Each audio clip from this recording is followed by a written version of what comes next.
MSK ಪ್ರಭು ಅವರು ರಚಿಸಿರುವ ನಾಟಕ ಬಕ ನಾಟಕವನ್ನು ಪಾಂಡವಪುರ ತಾಲೂಕಿನ ಅನೇಕ ಜನ ಹಿರಿಯ ಕಲಾವಿದರೊಂದಿಗೆ ನಾನು ಒಬ್ಬ ಪುಟ್ಟ ಕಲಾವಿದನಾಗಿ ಸೂತ್ರಧಾರನ ಪಾತ್ರವನ್ನು ನಿರ್ವಹಣೆ ಮಾಡುತ್ತಿದ್ದೇನೆ. ನಿನ್ನೆ ಮೊದಲನೇ ಪ್ರದರ್ಶನ ಕುಂತಿ ಬೆಟ್ಟದಲ್ಲಾಯಿತು. ಈ ದಿನ ಎರಡನೇ ಪ್ರದರ್ಶನ. ಅದ್ಭುತವಾದಂಥ ಪ್ರತಿಕ್ರಿಯೆ ಈ ನಾಟಕದ ಬಗ್ಗೆ ವಿಮರ್ಶೆ ಬಂದಿದೆ. ಅನೇಕ ಕಲಾವಿದರು ನೋಡಿ ಸಂತೋಷಪಟ್ಟಿದ್ದಾರೆ. ನಿಮಗೆಲ್ಲ ಸ್ವಾಗತ ಸುಸ್ವಾಗತ. ಆದರೆ ಇದೇನು ತೊಳಿರು ತೋರಣಗಳಿಲ್ಲದೆ, ಮಂಗಳ ವಾದ್ಯಗಳಿಲ್ಲದೆ, ಸುಖ ಸಂತೋಷಗಳ ಯಾವುದೇ ಲಕ್ಷಣಗಳಿಲ್ಲದೆ, ಬರೀ ಬರಡು ಮಾತುಗಳಿಂದ ಅಮಂಗಳಕರವಾಗಿ ಎದುರುಗೊಳ್ಳುತ್ತಿದ್ದೇನೆ. ಹೌದು, ಸಜ್ಜನರು ಕ್ಷಮಿಸಬೇಕು. ನಿಮ್ಮ ಊಹೆ ನಿಜ. ಈಗ ಊರಿನಲ್ಲಿ ಉತ್ಸಾಹವಿಲ್ಲ, ಆಡುವ ಮಕ್ಕಳ ಹಿತಕರವಾದ ಗದ್ದಲವಿಲ್ಲ.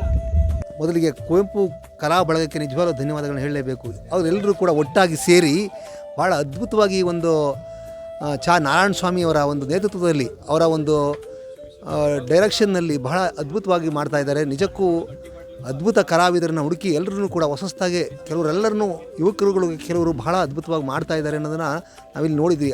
ಈಗ ನಿನ್ನೆ ನಡೆದಂಥ ಒಂದು ಸಂದರ್ಭದಲ್ಲೂ ಕೂಡ ಈ ಒಂದು ಬಹಳ ಚೆನ್ನಾಗಿ ಬರ್ತಾ ಇದೆ. ಪರಿಸ್ಥಿತಿ ಬದಲಾಗಿದೆ, ತುಂಬಾ ಬದಲಾಗಿದೆ.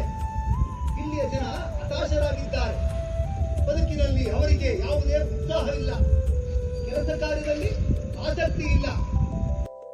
ಸ್ವಲ್ಪ ದಿವಸಗಳ ಕಾಲ ಉಳಿದು ಭಿಕ್ಷಾಟನೆ ಮಾಡಬೇಕಾಗಿದೆ.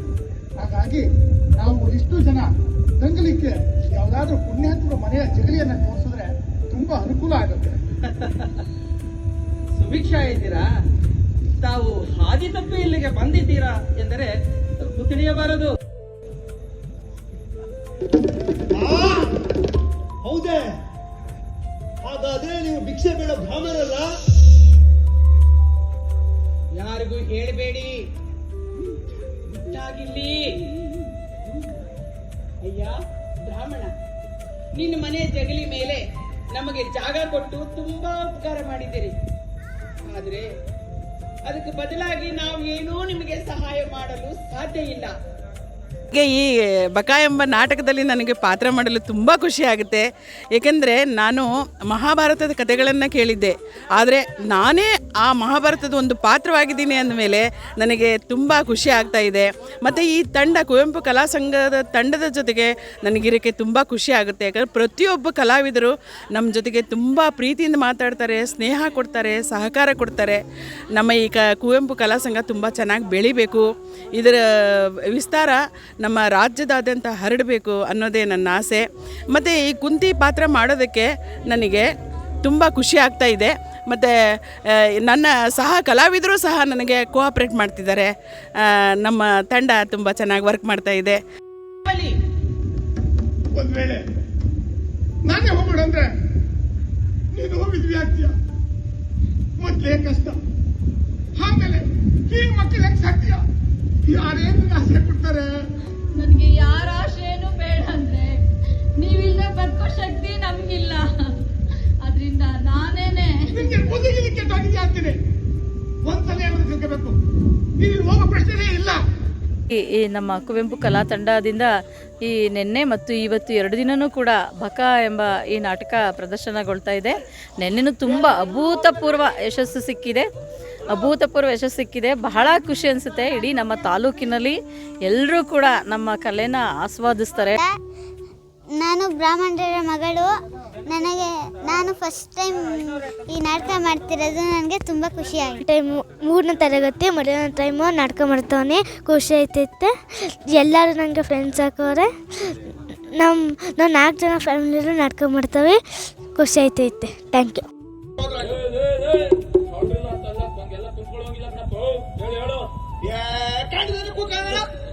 ಓಡಾಡಿ ಕಾಲೆಲ್ಲ ಬಿದ್ದೋಗವೆ ಅಂತೀರಿ. ಒಳ್ಳೆ ಕಾಟ ಆಯ್ತು. ಹಂಗಂತ ನಿತ್ಯ ಮಾಡ್ಬಾರ್ದು. ನಿತ್ಯ ಎಲ್ಲಿ ಬರ್ತಣ್ಣ? ಹಂಗೆ ಒಂದು ಸುಧಾರಿಸ್ಕೊಂಡು ಬರ್ತದೆ ಅಲ್ಲ. ಸುಮ್ಕೆ ಅಂತ ಈಗೇನು ನಮ್ ಕೆಲಸ ನಾವು ಮಾಡ್ಬೇಕೋ ಬ್ಯಾಡೋ ಏನು ಕೆಲಸ? ಇದೇನ್ ಕೆಲಸಪ್ಪ? ಮಾಡ್ದಂಗೆ ತೃಪ್ತಿ ಇಲ್ಲ, ಮಾಡಿಸ್ಕೊಂಡವ್ರಿಗೆ ಲಾಭ ಇಲ್ಲ. ಅವ್ರು ಹೇಳೋದು ಇವ್ರು ಹೇಳೋದು ಎಲ್ಲ ಕೇಳ್ತಾ ಇದ್ರೆ ನನ್ನ ಅಧಿಕಾರ ಕಳ್ಕೋಬೇಕಾಗಿ ಬರುತ್ತೆ. ನಿನ್ಗೆ ನೋಡಿಲಿ, ನನ್ನ ಯೋಜನೆ ಜಾರಿ ಬಂದ್ಮೇಲೆ ಗೊತ್ತಾಗೋದು ಎಷ್ಟು ಬೆಳಿತೀಯ ಅಂತ ಅನ್ನೋದನ್ನ. ಹಿಂಗೆ ಮಾತಾಡ್ಕೊಂಡು ಕುತ್ಕೊಳ್ಳೋದು ಬೇಡ. ನೀನ್ ಹಿಂಗೆ ಆಡ್ತಾ ಇದ್ರೆ ನಿನ್ ಕಿತ್ತಾಕಿ ಇವನನ್ನ ನಗರ ಪಾಲಕನ್ ಮಾಡ್ಬೇಕಾಗಿ ಬರುತ್ತೆ. ಹುಷಾರ್.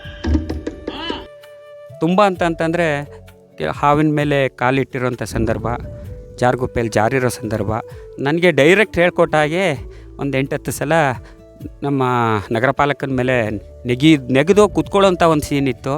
ಇದು ನಗೋಂಥದ್ದಲ್ಲ, ನಗಬೇಡಿ, ನಗೋಂಥದ್ದಲ್ಲ. ನಾನು ಎಗ್ರದೆ ನನ್ನ ತೂಕನ ತಡೀತಾನೆ ಅಂತ ತಿಳ್ಕೊಂಡಿದ್ದೆ, ತಡೀಲಿಲ್ಲ. ನನ್ನನ್ನು ಕಾಪಾಡಕ್ಕೆ ಹೋಗಿ, ಅಂದರೆ ನನ್ನ ಬಿದ್ದಿದ್ರೆ ನಾನು ಜಾರ್ಗುಪ್ಪೆನಿಂದ ಕೆಳಗಡೆ ತನಕ ಬಂದುಬಿಡ್ತಿದ್ದೆ ಉರುಳ್ಕೊಂಡು.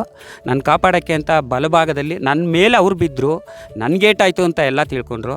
ಆದರೆ ನಾಗಲಿಂಗು ಕಾಲಿಗೆ ಫ್ರ್ಯಾಕ್ಚರ್ ಆಗಿ 2 ಬೋನ್ ಕಟ್ಟಾಗಿ 20 ಡೇಸ್ ನಾಟಕ ಮುಂದಕ್ಕೆ ಹೋಯಿತು.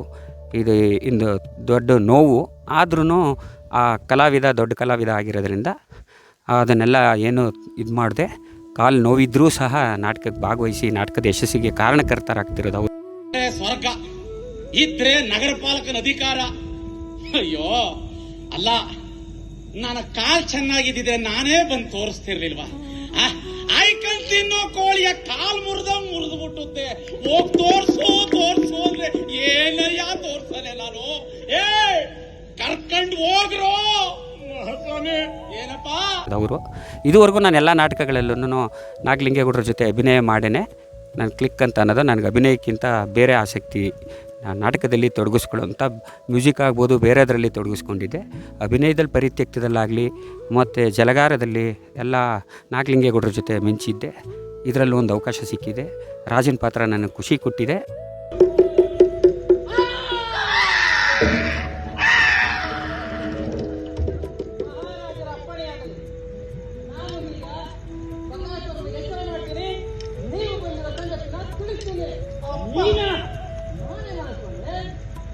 ಅನ್ಕೊಂಡಲ್ಲೋ ಸತ್ಯ ನಾನ್ ಬದುಕೊಂಡೆ.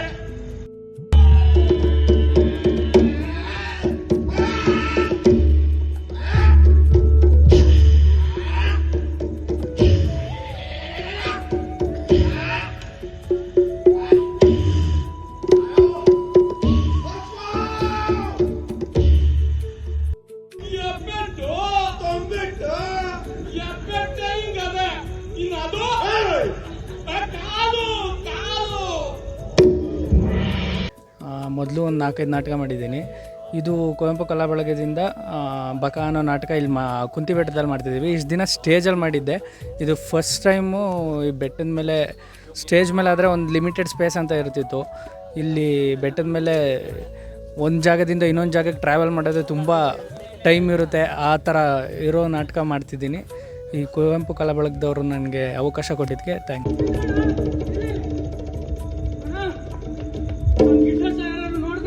ಹಣೆ ಮೇಲೆ ಸಕಲ ಬಿಳಿ ಮತ್ತೆ ಬಾಲ ಊರೆಲ್ಲ ಹುಡ್ಕಾಡ್ದೆ, ಎಲ್ಲೂ ಕಾಣೋದು. ಮನೇಲಿ ಎಡಗರ ಬಡ್ಕದೆ. ಈ ಕಡೆ ಯಾವ ಬರ್ಲಿಲ್ಲಪ್ಪ. ಬೇಕ ಯಾವ ಕಡೆ ಬಿಟ್ಟಿದೆ? ಬೆಟ್ಟದ ಕಡೆ ಬಿಟ್ಟಿದೆ. ದಿನ ಸಂಜೆ ಆದ್ರೆ ಮನೆಗೆ ಬಂದ್ಬಿಡ್ತಿತ್ತು. ಇನ್ನೂ 1 ತಿಂಗಳಾಗಿಲ್ಲ ಕರ ಹಾಕಿ. ಬೆಟ್ಟದ ಕಡೆಗ ಹಾಗಾದ್ರೆ ನೀನು ಅದಾದ ಬಿಟ್ಬಿಡೋದೇ ಒಳ್ಳೇದು. ಅಂದ್ರೆ ಇದೇನಪ್ಪ, ಈ ಊರಿಗೆ ಹೊಸಬ್ರ ಮಾತಾಡ್ತಿ? ಮರ್ತ್ಬಿಟ್ಟ ಆಗ್ಲೇ ಆ ಬೆಟ್ಟದ ಮೇಲಿರೋ ಬಕಾಸುರ. ಇಲ್ಲಿ ಬರ್ತಕ್ಕಂಥ ಬಕಾಸುರನ ವಧೆ ಕುರಿತಾದ ಒಂದು ನಾಟಕ. ಆದರೆ ಆ ನಾಟಕವನ್ನು ಪ್ರಸ್ತುತ ಸಮಾಜದಲ್ಲಿ ಆಗ್ತಕ್ಕಂಥ ಅಧಿಕಾರಶಾಹಿ ವರ್ಗವು ಹೇಗೆ ಸಾಮಾನ್ಯ ಪ್ರಜೆಗಳನ್ನು ಹರಿದು ಹಂಚಿ ತಿನ್ನುತ್ತೆ ಅನ್ನೋ ಒಂದು ಸಂದೇಶವನ್ನು ಸಾರ್ತಕ್ಕಂಥ ಒಂದು ನಾಟಕವನ್ನು ತುಂಬ ಆಕರ್ಷಕವಾಗಿ ಬೆಟ್ಟದ ಮೇಲೆ ನಿಜವಾಗಲೂ ಇದೊಂದು ಐತಿಹಾಸಿಕ ನಾಟಕ. ಏಕೆಂದರೆ ಈ ಒಂದು ಪ್ರಕೃತಿಯ ಮಡುವಿನಲ್ಲಿ ಇಂತಹ ಸುಂದರವಾದ ನಾಟಕ ಪ್ರದರ್ಶನಗೊಳ್ತಾ ಇದೆ. ಈ ನಾಟಕದ ಒಂದು ಭಾಗ ಆಗಿರೋದಕ್ಕೆ ನನಗೆ ತುಂಬ ಸಂತೋಷ. ಏನ್ ಮಾಡೋದೀಗ? ಅಂತೂ ಯಾರು ಉಳಿಗಾಲ ಇಲ್ಲ ಅಂತ ಕಾಣುತ್ತೆ. ಇಲ್ಲ, ನಾವಿಷ್ಟು ಬೇಗ ನಿರಾಶರಾಗೋದ್ರಿಂದ ಏನು ಪ್ರಯೋಜನ ಇಲ್ಲ. ಹೌದು, ನಾವು ಸುಮ್ಮನೆ ಕೈ ಕಟ್ಕೊಂಡು ಕೂತ್ಕೊಂಡ್ರೆ ಊರೆಲ್ಲ ನಾಶ ಆಗ್ಬಿಡುತ್ತೆ. ಮತ್ತೊಂದ್ಸಲಿ ಅರಮನೆಗೆ ಹೋಗೋಣ. ರಾಜನ್ ಕಂಡು ಈ ವಿಪತ್ತಿನಿಂದ ನಮ್ಮನ್ನು ಪಾರು ಮಾಡೋವರೆಗೂ ಅರಮನೆ ಬಾಗಿಲು ಬಿಟ್ಟು ಕದ್ದೋದಿಲ್ಲ ಅಂತ ಖಂಡಿತವಾಗಿ ಹೇಳೋಣ. ಅಂದ್ರೆ ಧರಣಿ ಮಾಡ್ಬೇಕು ಅಂತ ನಿಮ್ಮ ಅರ್ಥ? ನಾ ಇದೇ ಫಸ್ಟು ನಾಟಕದ ರಂಗಭೂಮಿಗೆ ಇಳಿದಿರೋದು. ಕುವೆಂಪು ಕಲಾ ಸಂಘದಿಂದ ಈ ಫೀಲ್ಡಿಗೆ ಬಂದಿದ್ದೀನಿ. ನಂಗೆ ತುಂಬ ಖುಷಿ ಆಯ್ತೈತೆ. ಕೂಡ ಧಿಕ್ಕರಿಸುವ ಆಗಿಲ್ಲ. ಈ ಒಪ್ಪಂದನ ಧಿಕ್ಕರಿಸಿದ್ರೆ ರಾಜದ್ರೋಹ ಆಗುತ್ತೆ. ಎಚ್ಚರಿಕೆ ಎಚ್ಚರಿಕೆ. ಈ ಒಪ್ಪಂದ ಸಂವಿಧಾನ ಪ್ರಜೆಗಳಿಂದ ಪ್ರಜೆಗಳಿಗಾಗಿ ಪ್ರಜೆಗಳಿಗೋಸ್ಕರ ಅಂತ ಕುವೆಂಪು ಹವ್ಯಾಸಿ ಕಲಾ ಸಂಘ ಸಾಕಷ್ಟು ವರ್ಷಗಳಿಂದ ಈ ಒಂದು ಕೆಲಸವನ್ನು ಮಾಡ್ಕೊಂಬರ್ತಾ ಇದೆ. ನನಗೆ ಈ ನಾಟಕದಲ್ಲಿ ಒಂದು ಚಿಕ್ಕ ಪಾತ್ರ ಆದರೂ ಕೂಡ ಚೊಕ್ಕವಾಗಿ ಮಾಡುವಂತಹ ಕಾರ್ಯ ದಕ್ಷತೆಯನ್ನು ನಾನು ನಿರ್ವಹಿಸಿದ್ದೀನಿ ಅಂತಕ್ಕಂಥದ್ದಾಗಿ ಹೇಳ್ತಾ ಇದ್ದೀನಿ. ಈ ಒಂದು ಐತಿಹಾಸಿಕ ಪೌರಾಣಿಕ ನಾಟಕ ಈ ಒಂದು ಕುಂತಿ ಬೆಟ್ಟದಲ್ಲೇ ನಡೆದಿದೆ ಅಂತಕ್ಕಂಥ ಒಂದು ಐತಿಹ್ಯವನ್ನು ಇಟ್ಕೊಂಡು ಇಲ್ಲಿ ನಾಟಕವನ್ನು ನಿರ್ವಹಿಸ್ತಾ ಇರ್ತಕ್ಕಂಥದ್ದು. ನಾನು 18 ವರ್ಷಗಳ ಆದಮೇಲೆ ಇಲ್ಲಿ ನಾಟಕದ ಬಣ್ಣವನ್ನು ಹಚ್ಚಿ ನಾಟಕವನ್ನು ನಿರ್ವಹಿಸ್ತಾ ಇರ್ತಕ್ಕಂಥದ್ದು ಭಾಳ ನನಗೆ ಖುಷಿ ಇದೆ. ಕಾನೂನಲ್ವೇ? ನಾವೆಲ್ಲರೂ ಇದಕ್ಕೆ ವಿಧೇಯರಾಗಿರ್ಬೇಡವೆ? ಕಾನೂನು ಮಾಡೋದು ನಮ್ಮಂತ ಅಮಾಯಕ ಜನರನ್ನ ಕೊಲ್ಲೋಕಲ್ಲ, ಬದುಕಿಸೋಕೆ.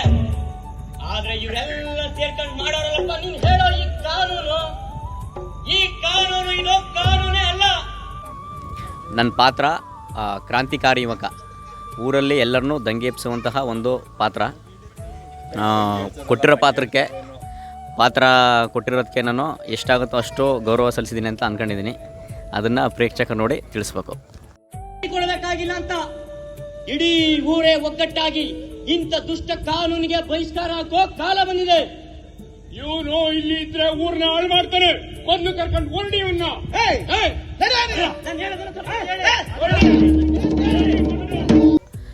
ನಂದು ಇದು ಮೊದಲನೇ ರಂಗ ಪ್ರದರ್ಶನ. ಇದನ್ನು ಮೊದಲು ಕರೆದವರು ಪಾರ್ಥೇಗೌಡರು ಬಂದು ಪಾತ್ರ ಮಾಡಿ ಅಂತ. ಇಲ್ಲಿ ನಾಟಕ ಮಾಡ್ತಿರೋಂಥ ಬಹುತೇಕರೆಲ್ಲ ನಮ್ಮ ತಂದೆ ಸ್ನೇಹಿತರು. ಹಂಗಾಗಿ ನನ್ನೂ ಸಹ ಒಂದು ಪಾತ್ರ ಮಾಡಿ ಅಂತ ಕರೆದ್ರು, ಬಂದಿದ್ದೀನಿ. ಮಧ್ಯೆ ಬಿಟ್ಟಿದೆ. ಯುವಜನ ಮೇಳದಲ್ಲಿ ಕೋಲಾಟ ಮತ್ತು ಜಾನಪದ ನೃತ್ಯ ಅವಕ್ಕೆಲ್ಲ ಭಾಗವಹಿಸಿ ಎಲ್ಲ ಕಡೆಗೂ ರಾಜ್ಯ ಮಟ್ಟಕ್ಕೆಲ್ಲ ಭಾಗವಹಿಸ್ತಿದ್ದೆ. ಆದರೆ ಈಗ ಜಾಸ್ತಿ ಪೌರಾಣಿಕ ತೊಡಗಿಸ್ಕೊಂಡು ನಾರದ ಮತ್ತು ಕರ್ಣ ಈ ಥರ ಎಲ್ಲ ಪಾತ್ರಗಳಿಗೂ ಜೈನ್ ಆಗಿ ಮಾಡ್ತಾಯಿದ್ದೀನಿ. ಈಗ ಈ ನಾಟಕ ಮಾಡ್ತಿರೋದು ತುಂಬ ಖುಷಿ ಆಯ್ತಾಯಿದೆ. ಇದನ್ನು ಕರೆದು ತಿರ್ಗಿ ನಮಗೊಂದು ಪಾತ್ರ ಕೊಟ್ಟು ಮಾಡಿಸಿದ್ದಾರೆ. ನಾರಾಯಣ ಸ್ವಾಮಿ ಅವ್ರಿಗೆ ಧನ್ಯವಾದಗಳು ಹೇಳ್ತಾ, ನಮ್ಮ ತಂಡಕ್ಕೂ ಸುಧಾ ನಾವು ಧನ್ಯಗಳನ್ನ ಹೇಳ್ತಾ ನಮಸ್ಕಾರ. ಇಲ್ಲಿ ಇದೇ ಮೊದಲನೇ ಅನುಭವ ನಂದು. ಕುವೆಂಪು ಕಲಾ ಬಳಗದಿಂದ ನಾಟಕ ಮಾಡೋಕ್ಕೆ ಮೊದಲನೇ ಅನುಭವ ಕೊಟ್ಟರು. ಇದನ್ನು ಪ್ರಕೃತಿ ಮಡಿಲಲ್ಲಿ, ಬೆಟ್ಟದ ಒಂದು ಪ್ರಕೃತಿ ಮಡಿಲಲ್ಲಿ ನಾಟಕ ಮಾಡುವಂಥ ಒಂದು ಅವಕಾಶ ಸಿಕ್ಕಿದ್ದು ಒಳ್ಳೆ ಇದನ್ನು ಅಂತ ಬಳಸ್ಕೊತಾ ಇದ್ದೀವಿ ನಾವು ಅಂತ. ಬಕಾಸುರ ಗೊಂಡಿ ಕೂಡ ಬೇಕಲ್ಲ? ಹೌದು, ಸರಿಯಾಗಿ ಹೇಳಿದ್ರಿ. ನನಗೇನೋ ತುಂಬಾ ಒಪ್ಪಿಗೆ ಆಯ್ತು. ಇನ್ಮೇಲೆ ನಾನು ಗೋಧಿ ರಾಜ, ಹಾಗಾದ್ರೆ ನಾನು ಅಕ್ಕಿ ರಾಜ, ನಾನು ಕೋಣಗಡ ರಾಜ. ವರ್ತಕನ ಪಾತ್ರದಲ್ಲಿ ಧನಗುಪ್ತ ಎಂಬ ಹೆಸರಿನ ಪಾತ್ರವನ್ನು ನಿರ್ವಹಿಸ್ತಾ ಇದ್ದೀನಿ. ಈ ಪಾತ್ರವನ್ನು ಮಾಡ್ತಾ ಇರೋದ್ರಿಂದ ನನಗೊಂದು ರೀತಿಯ ಹೊಸ ಅನುಭವಗಳಾಗ್ತಾ ಇದೆ. ನಾನು ಮೊದಲು ಮಾಡಿರುವಂಥ ನಾಟಕಗಳಲ್ಲಿ ಪಾತ್ರಗಳೇ ಬೇರೆ ಇರ್ತಿತ್ತು. ಆದರೆ ಈ ನಾಟಕದಲ್ಲಿ ಬಂದಂಥದ್ದು ಈ ರಾಷ್ಟ್ರದ ಸಮಸ್ಯೆಯನ್ನೇ ಕಾಣುವಂಥ ಸ್ಥಿತಿಯಲ್ಲಿ ಈ ನಾಟಕ ಕಂಡು ಬರ್ತಾ ಇದೆ. ಹೋಗ್ಲಿ, ಅಂದಹಾಗೆ ನೀವು ಇಲ್ಲೇ ಇದ್ದೀರಲ್ಲ, ಅಂದಹಾಗೆ ಮುಂದಿನ ಶನಿವಾರ ನಿಮ್ಮ ಸರದಿ ಹಾಕ್ತಿದ್ದೀನಿ. ನಿಮ್ಮ ಸ್ನೇಹಿತರಿಗೂ ನೀವು ಉಪಕಾರ ಮಾಡಿದಾಗ ಆಗುತ್ತೀರಿ. 4 ಗಂಟೆಗೆ ಅಕ್ಕಿ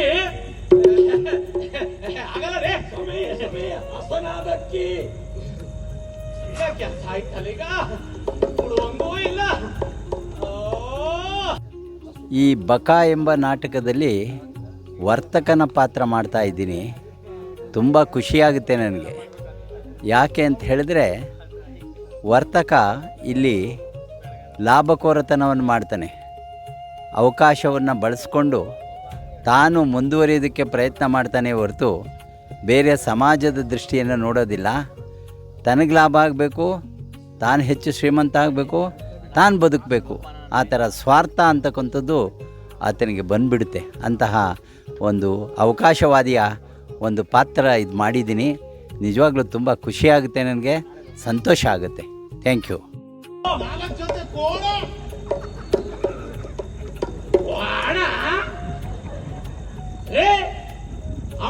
ಎತ್ಕೊಂಡು ಬೆಟ್ಟ ಸರ್ಗದಲ್ಲಿ ಮೇಯಿಸಿಕೋ ಈ ಕಾಲದ ನಾನು. ಬೇಳೆ ಮೆಣಸು ಜೀರಿಗೆ ಏನ್ ಬೇಕಾದ್ರೂ ತಗೊಳ್ಳಿ, ಕೊಡ್ತೀನಿ. ಎಷ್ಟು? 4 ಗಂಟೆ.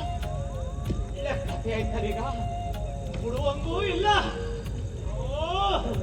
ಅಂದಹಾಗೆ ನೀವು 4 ಗಂಟೆ ಗೋಧಿ, ಅಂದ 4 ಗಂಟೆ ಅಕ್ಕಿ. ನಾಟಕ ಇಲ್ಲಿ ಕಲಿಸಿದಂಥ ಅಭಿನಯ ಚಾ ನಾರಾಯಣ ಸ್ವಾಮಿರವರು ಅವರ ಅನುಭವದಲ್ಲಿ ನಾವು ಕಲಿತಂಥದ್ದು ತುಂಬ ಅಪಾರ. ನಮಗೆ ಈ ರೀತಿಯೂ ಡ್ರಾಮಾ ಆಡ್ಬೋದಾ ಅಂಥೇಳಿ ನಮಗೆ ಅನಿಸ್ತು. ಹಾಗಾಗಿ ಅವರು ತುಂಬ ನಮಗೆ ತಿದ್ದು ಒಳ್ಳೆ ಅಭಿನಯವನ್ನು ಕಲಿಸ್ಕೊಟ್ಟಿದ್ದಾರೆ. ಕೋಣ ತುಪ್ಪ ಹಸುವಿನ ತುಪ್ಪ ಭಯ ಆಗೋಯ್ತು. ಕೋಣ ಯಾವಾಗ ಹಾಲು ಕೊಡೋಕೆ ಶುರು ಮಾಡುದು ಅಂತ. ಇರ್ಲಿ, ಅಂದಹಾಗೆ ರಾತ್ರಿ ನಾನು ಮನೆಯಲ್ಲಿ ಒಬ್ಬನೇ ಇರ್ತೀನಿ. ಕತ್ತಲಾದ ಮೇಲೆ ಬನ್ನಿ, ಹುಷಾರು, ಮರಿಬೇಡಿ. 4 ಗಂಟೆಗ ಗೋಧಿ, 4 ಗಂಟೆಗ ತುಪ್ಪ ವಾಣ ಬೇಡ. ಈ ಒಂದು ನಾಟಕದಿಂದ ನಮಗೆ ಒಂದು ಮನಸ್ಫೂರ್ತಿ ಅನ್ನೋದು ಹೋಗುತ್ತೆ. ಎಷ್ಟೇ ಬೇಜಾರಿದ್ದರೂ ಸಹ ಸಾಂಸಾರಿಕ ಜೀವನದಲ್ಲಿ ತುಂಬ ಎಷ್ಟೇ ಒಂದು ಮನಸ್ಸಿನಲ್ಲಿ ಹಲವಾರು ಆಲೋಚನೆಗಳಿದ್ದರೂ ಸಹ ಅವೆಲ್ಲ ಬಿಡುಗಡೆ ಆಗುತ್ತೆ. ಹಾಗಾಗಿ ಈ ಒಂದು ನಾಟಕದಿಂದ ಕೆಲವು ಜನರಿಗೆ ಒಳ್ಳೊಳ್ಳೆ ಸಂದೇಶಗಳನ್ನು ಕೊಡುವಂಥ ಪಾತ್ರಗಳು ಇರ್ತವೆ. ನನ್ಗೆ ಯಾಕೋ ತಲೆ ತಿರುಗ್ತಾ ಇದೆ. ನಾನು ಯಾರು ಅಡುಗೆ ಮಾಡ್ತಾ ಇದ್ದೀನಿ? ನಿಮ್ಮ ಮಗನ್ಗೋ ಬಕಾಸುರನ್ಗೋ ಅಂದ್ಬಿಟ್ರೆ ಛೇ ಅಂತ ಪ್ರಸಂಗ ಬರೋದಿಲ್ಲ. ಒಂದು ವೇಳೆ ಬಂತ ನಾವೆಲ್ಲ ಒಟ್ಟಿಗೆ ಸುಮ್ನಿರಿ ನೀವೆಲ್ಲ. ಅವ್ನು ಬರ್ಲಿ, ಅವ್ನು ನನ್ನ ಮಾತು ತೆಗೆದು ಹಾಕಿದ್ರೆ ಆಮೇಲೆ ಬೇರೆ ವಿಚಾರ. ಅಮ್ಮ, ನೀನು ಮಾತು ಕೊಟ್ಟಿದ್ಯಾ ಅಂದ್ರೆ ಎಂತ ದರಿದ್ರ ಪರಿಸ್ಥಿತಿ ನಮ್ದು. ಹೋಗಿ ಹೋಗಿ ಎಂತ ಕೆಟ್ಟೂರ್ಗೆ ಬಂದು ಸೇರ್ಕೊಂಡು ಇದ್ರ ಬದಲು ಯಾವ್ದಾದ್ರು ಕಾಡಲ್ಲಿ ತಿದ್ರು ಗೆಡ್ಡೆ ಗೆಣಸು ತಿನ್ಕೊಂಡು ಸುಖವಾಗಿರ್ಬೋದಾಗಿತ್ತೇನೋ. ಚೆನ್ನಾಗಿ ಹೇಳಿದ್ರಮ್ಮ, ಅದು ಗೊತ್ತು. ಇದೆಲ್ಲ ಬರೀ ಹುಡುಗಾಟ. ಏನು ಆಸೆ ತೋರಿಸಿ ನೀವೆಲ್ಲ ತಮಾಷೆ ಮಾಡ್ತಾ ಇದ್ದೀರಾ. ಸ್ವಾಮಿ, ತಪ್ಪು ತಿಳಿಬೇಡಿ. ನನ್ನ ಮಗ ನನ್ನ ಮಾತು ಕೇಳ್ತಾನೆ.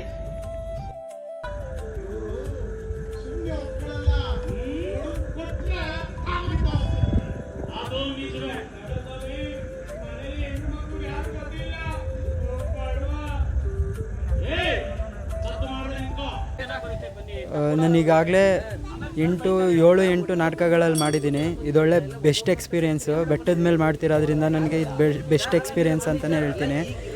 ಖುಷಿ ಆಯ್ತಿದೆ. ಮತ್ತು ಇಲ್ಲಿನ ಜನಗಳು, ಇಲ್ಲಿನ ಒಡನಾಟ ತುಂಬ ಸಖತ್ ಖುಷಿ ಆಯ್ತಿದೆ. ಇಲ್ಲಿ ನಮ್ಮ ಸಂಬಂಧಿಕರ ಥರನೇ ಎಲ್ಲರೂ ಒಟ್ಟಾಗಿರೋದು ದ ಬೆಸ್ಟ್ ಎಕ್ಸ್ಪೀರಿಯೆನ್ಸ್ ಅಂತಂದರೆ ಈ ನಾಟಕನೇ ಹೇಳ್ಬೋದು. ಖುಷಿ.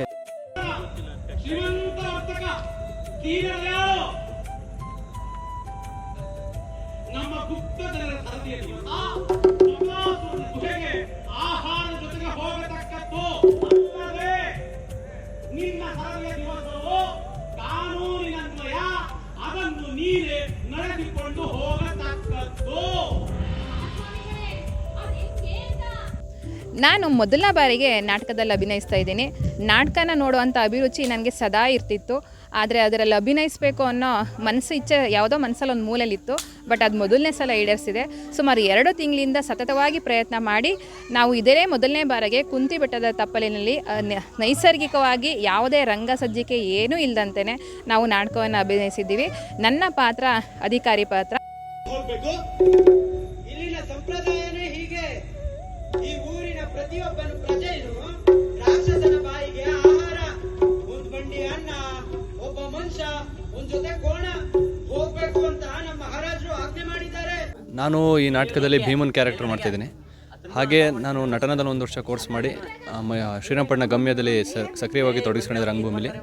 ನಮ್ಮ ಪಾಂಡವಪುರ ಕುವೆಂಪು ಕಲಾ ಸಂಘದಲ್ಲಿ ಅಭಿನಯ ಮಾಡೋಕ್ಕೆ ನನಗೆ ಒಂದು ಅವಕಾಶ ಸಿಕ್ಕಿದೆ. ಇಲ್ಲಿ ಎಲ್ಲ ಹಿರಿಯ ಕಲಾವಿದರ ಜೊತೆ ಎಲ್ಲ ಸಹೃದಯ ವ್ಯಕ್ತಿಗಳ ಜೊತೆ ಅಭಿನಯ ಮಾಡೋಕ್ಕೆ ನನಗೆ ತುಂಬ ಖುಷಿಯಾಗಿದೆ. ಈ ಪ್ರೊಸೆಸ್ ನನಗೆ ತುಂಬ ಇಷ್ಟ ಆಗಿದೆ. ನಾನು ಇನ್ನೂ ತುಂಬ ಕಲ್ತಿದ್ದೀನಿ ಈ ನಾಟಕದಿಂದ. Thank you.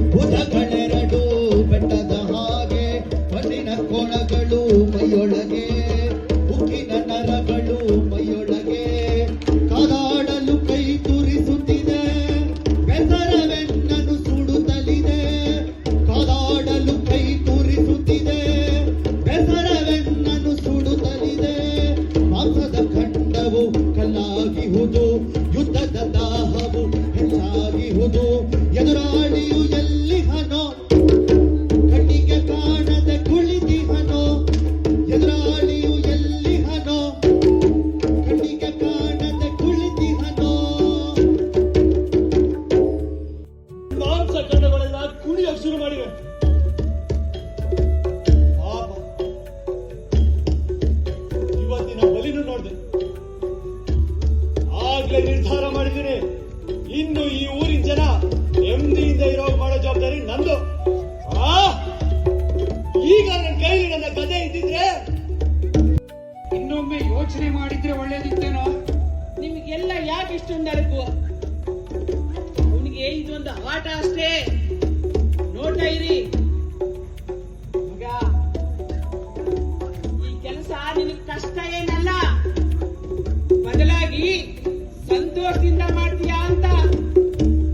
ನಾಳೆ ಆ ಬಕಾಸುರನ ಗುಹೆಗೆ ಆ ಬ್ರಾಹ್ಮಣನ ಬದಲು ಬಂಡಿ ಹೊಡ್ಕೊಂಡು ಹೋಗೋಕೆ ನಿನಗೆ ಏರ್ಪಾಡು ಮಾಡಿದ್ದೀನಿ ಕತೆ. ಇದೀಗ ಮಾತು, ನಾಳೆ ಹೊಟ್ಟೆ ತುಂಬಾ ಊಟ.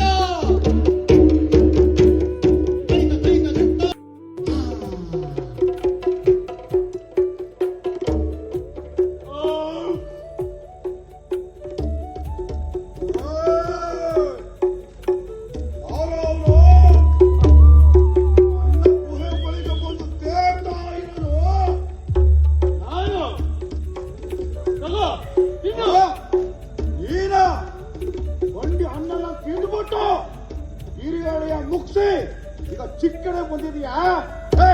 ನಿನ್ನೆಂದು ನನಗ್ಯಾಕೆ? ನಾನೀಗ ನಿಂದೆ ತಿಳ್ಕೊಂಡಿರಿ.